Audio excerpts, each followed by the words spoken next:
Thank you for joining me. I'm Gord Long. A reminder before we begin, do not trade from any of these slides. They're commentary for educational and discussion purposes only. Always consult a professional financial advisor before making any investment decisions. I want to expand on some of my recent newsletters as well as last month's Under the Lens video about the increasing strategic value of commodities.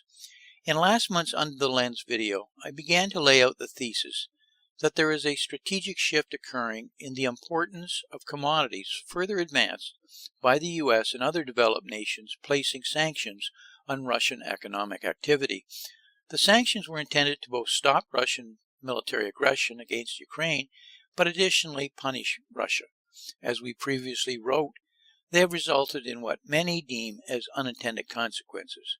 However, it is becoming much more evident with time that Russia was well prepared for these expected actions by the U.S. and in many ways have turned them against the Western economies. I cite the Russian ruble now being higher than when sanctions were applied, as Russia will now only accept their banned energy sales in rubles. Obviously, there are buyers. Current developments are overlapping with a number of our expected macro themes for 2022. In many ways, they are natural and expected results of the reasons we gave at the beginning of the year in highlighting these 2022 themes. What we will focus on in this video is how this has come to happen, both through the circumstances of unfolding stages as a result of the fallout of a post-COVID world, but additionally through some possibly cleverly hidden geopolitical strategy at work. As such, I hope to cover the items shown here. As many nations shifted from agricultural economies to industrial economies at the turn of the last century, readily available and abundant commodities were turned into consumer goods. Mercantilism assisted in lessening the value of commodities. Commodities couldn't command the prices that value-added production processes in the developed imperial nations could. Over the 100 years of advancing technology and the goods and services they have spawned, the value of commodities has only weakened further. Today, to say something is a commodity is to imply it is cheap, supplies little value add, and is readily available. Globalization and global supply chains only further reinforced this belief, as increasingly marginally profitable commodity players were forced out of business or consolidated by major global conglomerates. Global conglomerates have come to exercise major power over many of the emerging market nations' economies, solely dependent on their commodity exports. The supply shock the world witnessed as we slowly emerged from COVID lockdowns was startling to many. Suddenly we experienced shortages or unavailability of products, often as a result of a single component.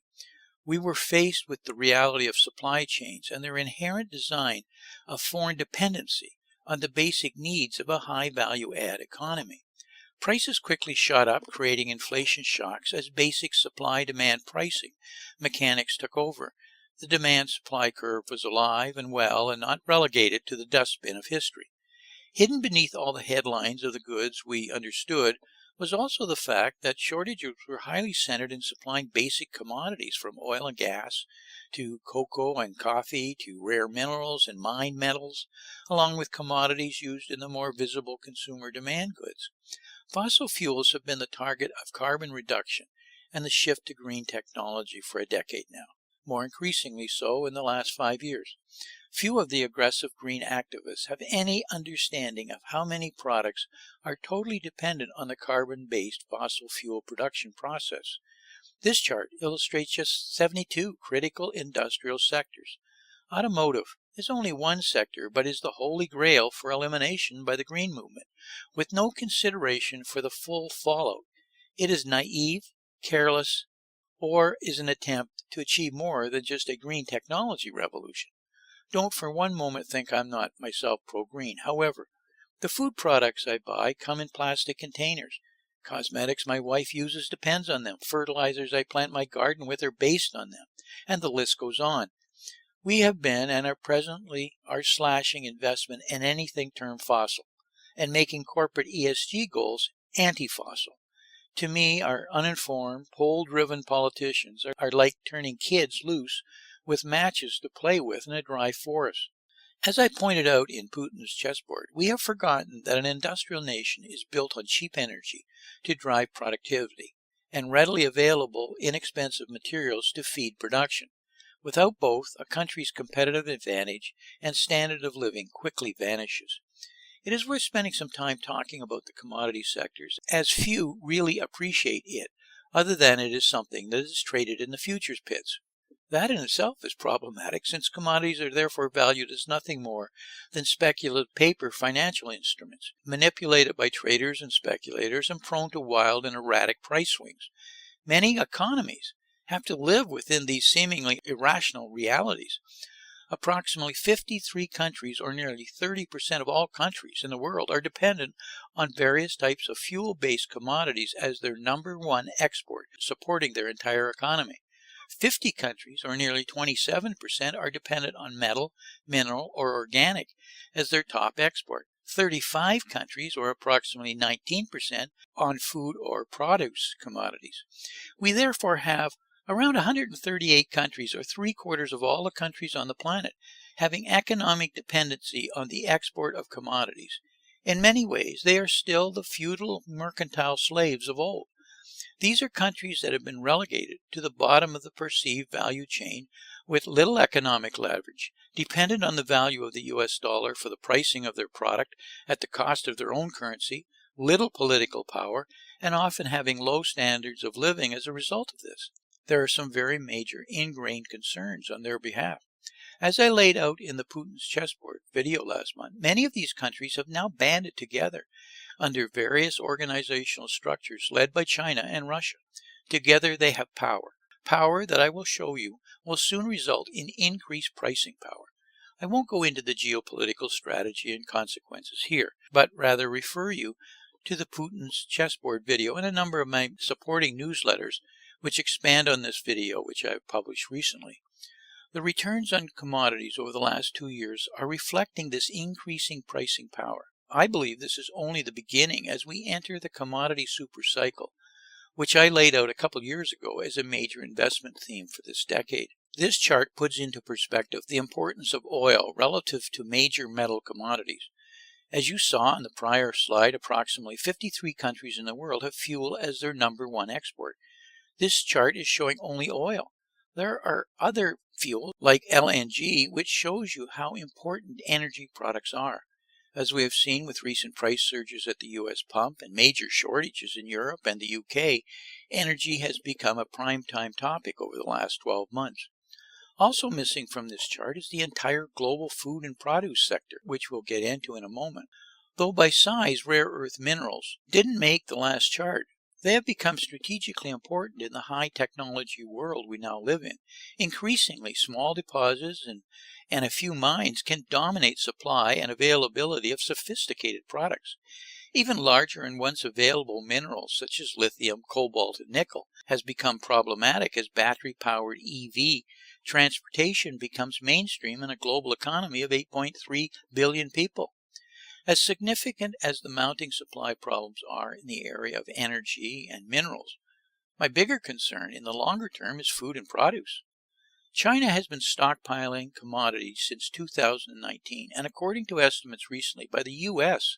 Department of Agriculture, currently holds 80% of global copper inventories, 70% of all corn inventories, 51% of all wheat inventories, 46% of soybeans, 70% of crude oil, and over 20% of global aluminum inventories. What's up here? What are they thinking? What are they planning? We see Russia retaliating against economic sanctions by restricting their commodity exports to what they term friendly countries only. A senior Russian security official who previously served as the nation's president has threatened that Russia may soon cut off the West from food exports and limit food exports to only nations it considers to be friendly nations. This is not an idle threat. This is a plan. According to Sanford Bernstein's analysis, the implications of the Russian-Ukraine conflict on global food involve some of the following. Let me list here. Ukraine represents 10% of global wheat exports in 2021, with Russia at a further 17 to 18%. Ukraine and Russia combined supplied over 60% of global sunflower oil exports last year. The conflict is causing disruptions in the spring's crop planting. Fuel, fertilizer, and labor shortages could lead to approximately a 30% reduction in cultivated areas for spring crops, including wheat and soybeans. To compound matters further, Russia is a leading global exporter of fertilizer. The sanctions imposed on Russia, plus protectionism moving towards limiting exports by Russia, is driving unprecedented levels of agricultural commodity inflation, which will likely persist for some time and could be even a secular shift in our world economy. In terms of oil and grains, Mills and Kellogg are now most exposed. Tyson has exposure to corn and soybean meal within its chicken business, and I can go on and on here. German retailers have now been forced to increase food prices by anywhere from 20 to 50%. Germany has taken one step further toward a return of the dreaded Weimar hyperinflation when, according to the German Retail Association, consumers should prepare for another wave of price hikes for everyday goods and groceries, with Reuters reporting that prices at German retail chains will explode a further 20 to 50%. Germany recently reported the highest inflation in generations, with February headline CPI soaring at a 7.6% annual pace and blowing away all expectations. Actually, ours is as bad as that in the US now, and it's slightly higher. This is giving Germany a distinctly unpleasant deja vu feeling, even before the Russian invasion of Ukraine broke what few supply chains remained and sent prices even further into the stratosphere. Currently, we're not yet feeling the full impact of this here in the United States. Concerning the Ukraine fallout, France's foreign affairs minister said the EU must come to grips with the prospect that the war in the Ukraine could prompt an extremely serious global food crisis. Even the somewhat tone-deaf Biden administration is now worried Russia's invasion of the Ukraine will cause famine in parts of the world. White House Council of Economic Affairs advisor Cecilia Rouse highlighted this on CNBC in detail recently. Wheat exports have become a serious global problem. For the non-cooks out there listening, flour is a core ingredient in any kitchen. In a typical year, Russia and Ukraine collectively account for approximately 30% of all global wheat exports. Half of Africa's wheat imports usually come from either Russia or Ukraine. We're potentially talking about every kitchen and restaurant in the world here. Other nations rely on wheat exports from Russia and the Ukraine even more than Africa does. Armenia, Mongolia, Kazakhstan, Eritrea have imported virtually all of their wheat from Russia and Ukraine and must find new sources.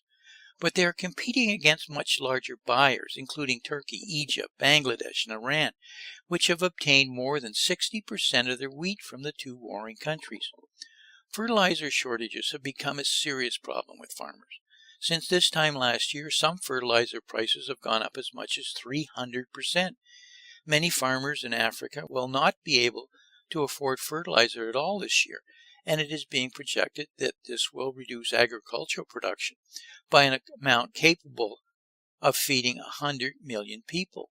With prices tripling over the past 18 months, many farmers are considering whether to forego purchases of fertilizer this year. That leaves a market long touted for its growth potential set to shrink by almost a third, according to a program manager at the research group africafertilizer.org.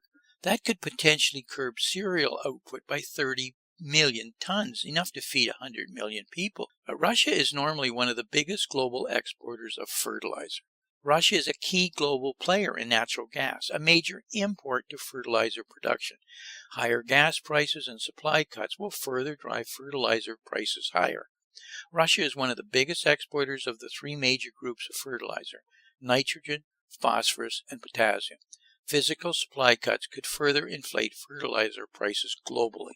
I could go on and expand on the endless shortages we are seeing because of the North American bird flu pandemic, the Chinese swine flu pandemic, or shortages due to increasing crop failures as a result of the 100-year weather-related events we've been seeing recently, but I won't.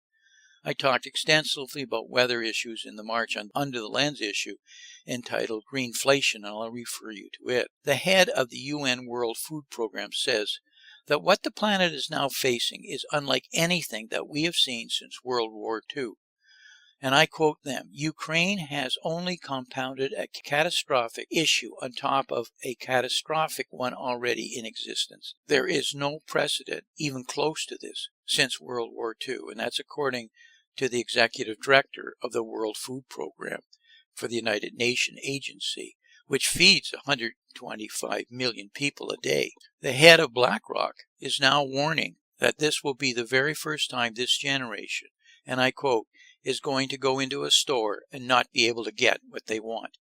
What we are entering is a potential perfect storm, coupled with a possible geopolitical chessboard at work. The problem can be seen a little clearer if we examine the stages we've been going through, which has significantly hidden much of the long-term reality of what I've been outlining here and what is going on and where it is likely to lead. Stage 1, I'd like to label as pre-COVID. Here we saw two primary drivers underway: a global priority given to combating climate change through green energy initiatives, and government directives in the form of policy, spending, and regulations.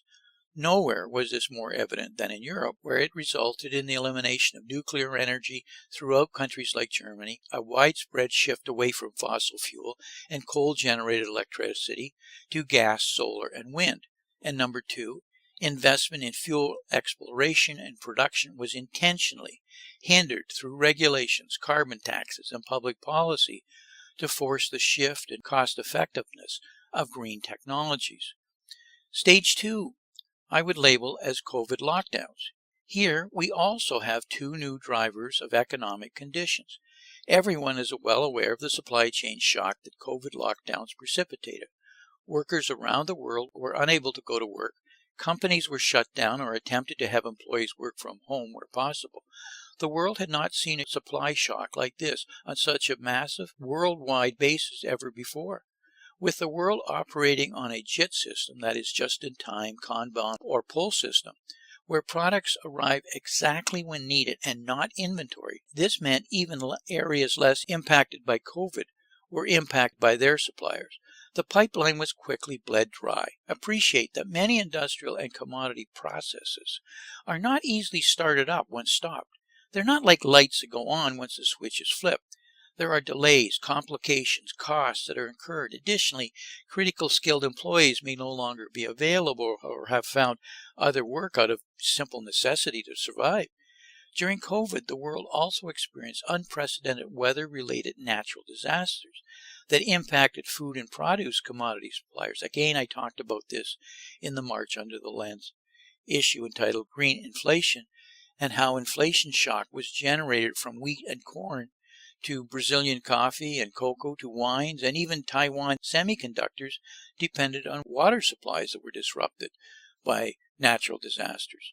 It is here that the confusion begins, because it is perceived that everything should get back to normal once lockdowns have ended. Simple, no problem, a little delay. End of problem, not the case.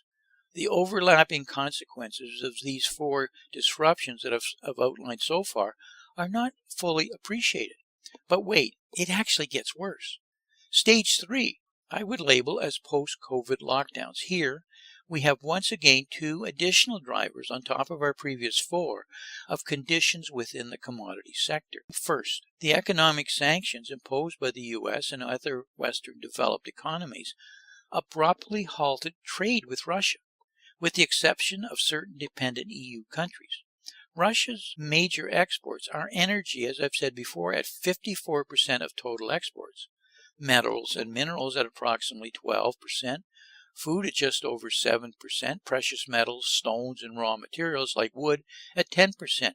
The remaining 17% consists of chemicals, fur, and other raw materials, with less than 7% of that being any basic manufacturing products and primarily military equipment. This is obviously a shock to importers of these imports worldwide, as one of the world's largest suppliers was effectively taken offline. The second issue was the fallout from this shock. Importers immediately reacted, as you would expect, about concerns regarding alternative allocations and overall potential scarcities. As expected, this triggered and has triggered hoarding, which is further aggravating the problem even worse. As these 6 factors weren't enough of a complication, overall geopolitical turmoil associated with Ukraine further complicated the problems.